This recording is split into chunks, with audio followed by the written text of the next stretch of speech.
तो hello guys, स्वागत है आपका एक और नए व्लॉग में भाई। तो लास्ट व्लॉग जिन लोगों ने देखा होगा उनको पता होगा, हम दिल्ली से नहीं, सॉरी, मुंबई से रैंथमबोर आ गए थे। यहाँ पर रैंथमबोर सवाई माधोपुर में पड़ता है। यहाँ की बहुत ही फेमस सफारी होती है। यहाँ पर टाइगर्स के लिए स्पेशली होती है, मतलब बहुत सारे टाइगर्स हैं यहाँ पर। तो आप सफारी के लिए जनरली यहाँ पर लोग आते हैं, बट अभी due to a time constraint हम यहाँ पर सफारी तो नहीं कर रहे हैं। बट कल हमने यहाँ पर स्टे लिया था, तो मैं आपको होटल के बारे में थोड़ा बता देता हूँ कि हमने कहाँ स्टे लिया था, कैसे लिया था।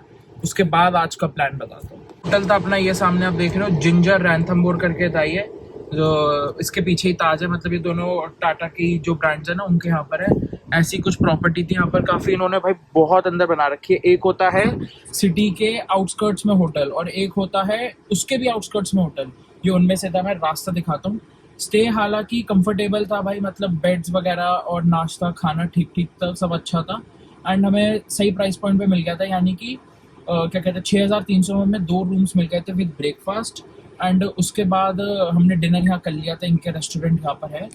तो अच्छा स्टे था, मतलब आप लोग ले सकते हो अगर आपको इस प्राइस ब्रैकेट में मिल रहा है। बट भाई मैं बता रहा हूँ ना, आउटस्कर्ट्स के भी आउटस्कर्ट्स में था, बहुत ज़्यादा अंदर आके एकदम जंगल में। अगर आपको मैं मैप पे दिखाऊँ तो आसपास कुछ नहीं है, बस खाली यहाँ पर ये वाइल्ड लाइफ एरिया में इन्होंने ये स्टे बना रखा है। तो दिखाता हूँ मैं रास्ता। बट हाँ, स्टे वैसे ठीक था, मतलब जब पहुँच गए उसके बाद तो ठीक था। भाइयों ये है, मतलब ये था प्रॉपर्टी का रास्ता। और सोचो हम कल रात को आए थे, तब तो मैंने शूट नहीं करा था क्योंकि भाई वैसे हम थक भी गए थे, और रात को तो आपको समझ अनुमान पता भी नहीं लगता कि कैसा रास्ता है। बट भाई पूरा ही कच्चा रास्ता है, पूरा A to Z। मतलब तो आप अगर बुक कर रहे हो तो ये मन में रखते हुए करना। ये जिंजर जो होटल जिंजर हो गया या ताज हो गया, दोनों साइड बाय साइड ही है। उनका रास्ता ऐसा है, एकदम टूटा हुआ, एकदम जंगल में। खैर इसकी रोड वो कह रहे हैं भैया बन रही है, मतलब अब उनको परमिशन मिल गई है, क्योंकि ये एकदम फॉरेस्ट लैंड में ही बताया भैया ने कि पड़ता है। अब उनको परमिशन मिल गई है रोड बनाने की, तो बन जाएगी। बट हाँ, ये माइंड में रखते हुए करना आप अगर करोगे तो भाई ये है यहाँ का जो क्या कहते हैं सवाई माधोपुर जो जगह है ना, वो ऐसी बनी हुई है। ये मतलब मेन सिटी सेंटर है। यहाँ से ऊपर पहाड़ पे क्या कहते हैं 7 किलोमीटर जाके वो था, 7 किलोमीटर जाके स्टे था हमारा यहाँ से। एंड यहाँ पर सफारी का भी शायद ऐसी होता होगा। सफारी का बुकिंग वगैरह का मेरे को पता नहीं है क्योंकि हमने करी नहीं थी।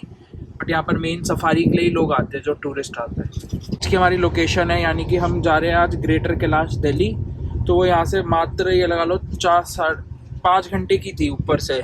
तो अब देखते हैं कि कितना टाइम लगता है, क्योंकि 344 किलोमीटर्स है। मतलब ज़्यादा से ज़्यादा अगर पूरा एक्सप्रेस वे है तो 4 घंटे ही लगने चाहिए। बाकी तो शायद दिल्ली में जाम होगा, इसलिए हो रहा होगा। तो देखते हैं। वैसे सही, मतलब सही है, अगर आप यहाँ सवाई माधोपुर तक पहुँच पा रहे हो तो आप यहाँ स्टे ले सकते हो।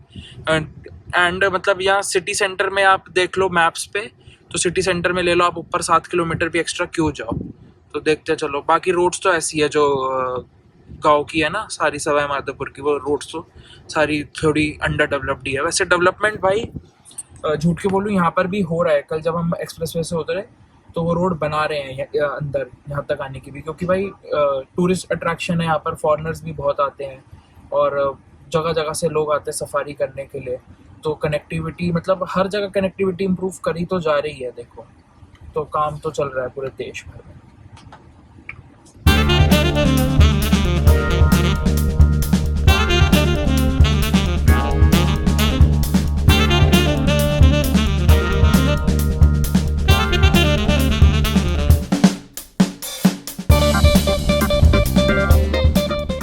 लो भाइयों, यहाँ पर क्या कहते हैं 11 बजे हम चढ़ चुके हैं एक्सप्रेस में। बट अभी ना एक चीज़ मेरे को पता चली कि अगर आप दिल्ली से मुंबई जा रहे हो ना, तो सवाई माधोपुर के बाद जो एक मेगा हाई, मतलब आपको स्ट्रेट हाईवे पर उतरना पड़ता है, और वापस कोटा के आसपास उससे थोड़ा पहले लबान करके जो इंटरचेंज है वहाँ से चढ़ना होता है।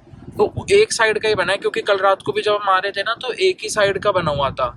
तो मतलब ये तो आपका, आप ये समझ लो मुंबई टू दिल्ली टाइम कम लगेगा आज, as of today's date. And Delhi to Mumbai ज़्यादा टाइम लगेगा, बट कुछ दिनों में शायद वो भी बन ही जाएगा। एंड 15 तारीख को टनल भी खुल जाएगी। तो फिर अगर टनल खुल गई तो मुंबई से दिल्ली मेरे हिसाब से हो जाना चाहिए कुछ, मतलब 16-17 घंटे ऑन पेपर जिसे कहते हैं। मैप पे पता नहीं कितना दिखा है, 16-17 घंटे ऑन पेपर हो जाना चाहिए।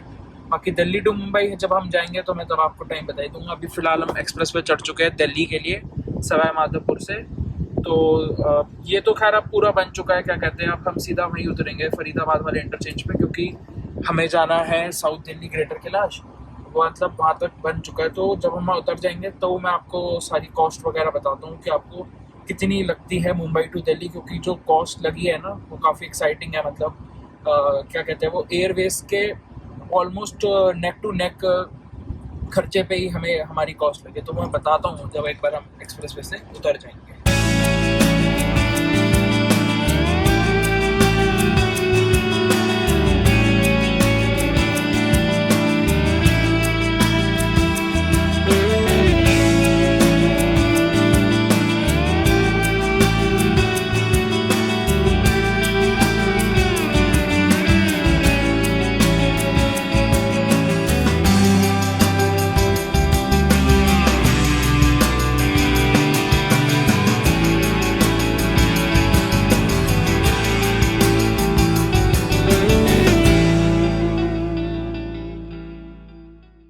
तो लो भाई फाइनली पहुंच गए हम हरियाणा, मतलब हरियाणा स्टेट में एंटर हो गए। अब तो ज़्यादा कुछ बचा ही नहीं है, 100 किलोमीटर बचा है।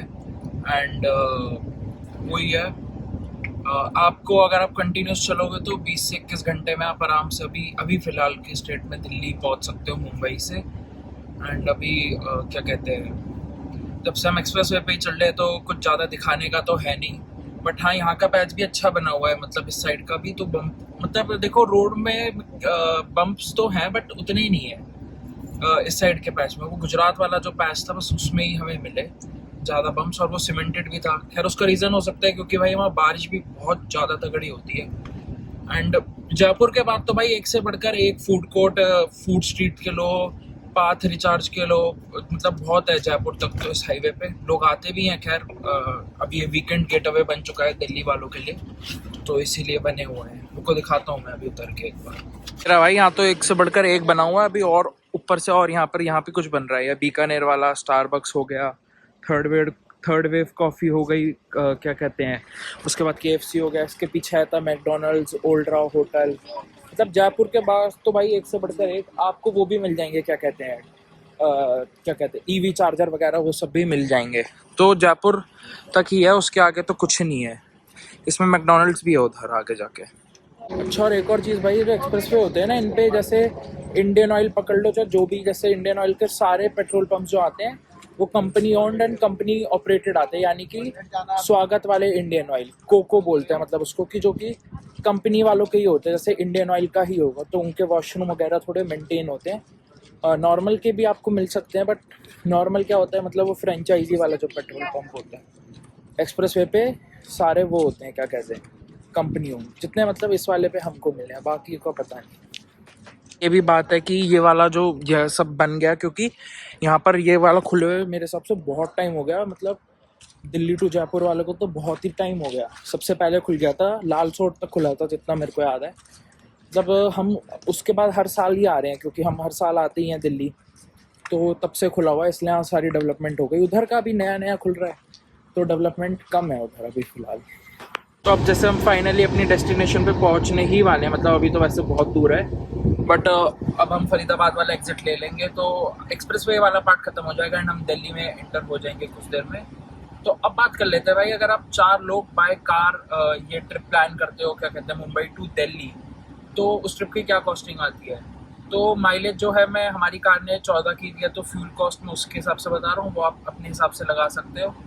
एंड क्या कहते हैं, स्टे वगैरह का भी वो है। तो फ्यूल भाई जो हमारा डीजल का वन साइड का लगा है, यानी कि मुंबई से लेके दिल्ली तक का जो डीजल लगा है वो अप्रॉक्सीमेटली लगा है 12,000 का। मतलब पूरा 12,000 से तो खैर थोड़ा तो ज़्यादा ही लगेगा, बट आप 12,000 पकड़ के चल सकते हो। 12,000 रुपये डीजल के लगे हैं। कल हमने भाई कुछ खाना खाया नहीं था, क्या कहते हैं, क्योंकि कल सब कुछ था, आया भी नहीं था एंड हम घर से लाए थे, तो फूड की कल कोई कॉस्ट आई नहीं। स्टे कल हमने लिया था तो वो हमें पड़ा 6,300 का। स्टे भी एवरेज प्राइस 3,000 एंड 3,000 पर रूम के हिसाब से मिलता है आपको। एंड खाना फिर मिला जुला के अगर हम पूरी कॉस्टिंग करें वन साइड की, वो बैठता है भाई 20 से 22,000 रुपये का आपको एक साइड बैठता है। एंड अगर आप फ्लाइट्स की बात करो तो अगर आज से 1-2 महीने पहले हम फ्लाइट बुक करवाते तो 4,000 या 5,000 पर पर्सन की हमें फ़्लाइट पड़ती।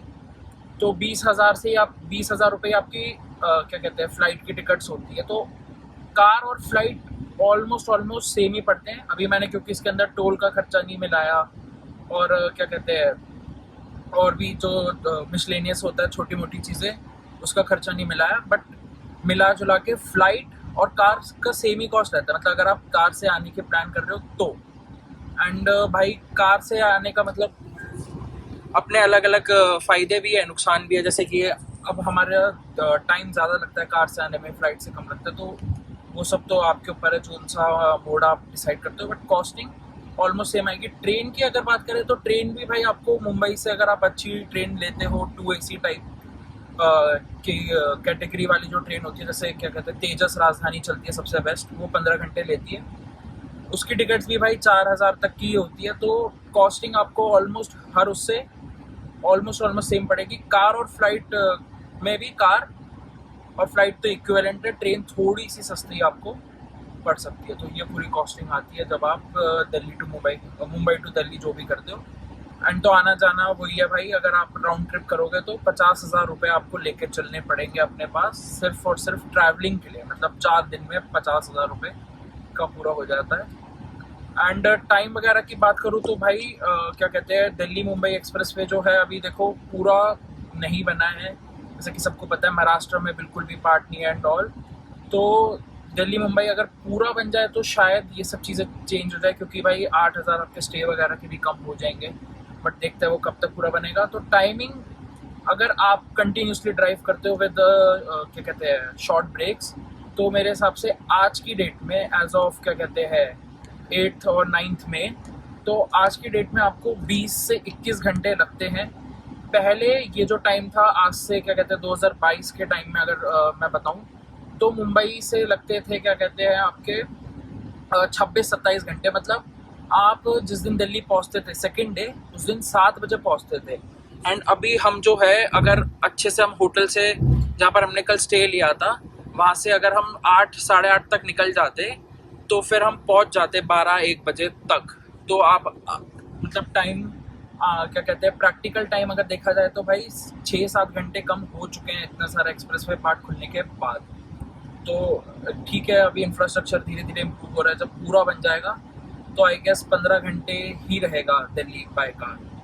तो उसका वेट करते हैं कब तक खुलेगा। एंड अभी दिल्ली पहुंच के इस ब्लॉग को भी ख़त्म करते हैं।